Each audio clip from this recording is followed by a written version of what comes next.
এই আইন হইলে পরে সবাই শান্তি পাবে, সবাই শান্তি পাবে।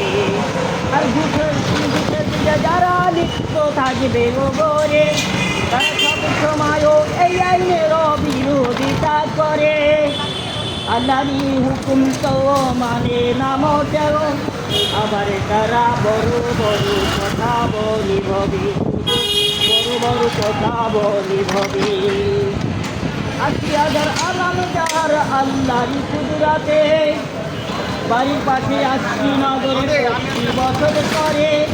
একদিনও কি দেখছে তারে তুমি আরে বিচারে, না দেখি ইবাদত করিল কাহার, বুকেরই না বেগার হবে না হবে মাওলার, তবু না হবে মাওলার। ৮০,০০০ আলাম যাহার আল্লাহর কুদরতি হাতে, কুদরতের কথা কইলে পরে মানুষ যায় গরম হয়ে।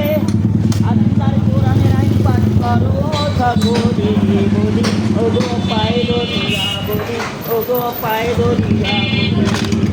শান্তিভাবে সকলে ও আল্লাহর কুদরতে, কোরআন হলো মেইন রসি নবী উসিলা, দয়ার নবীর উপরেতে কোরআন নাজিল হলো।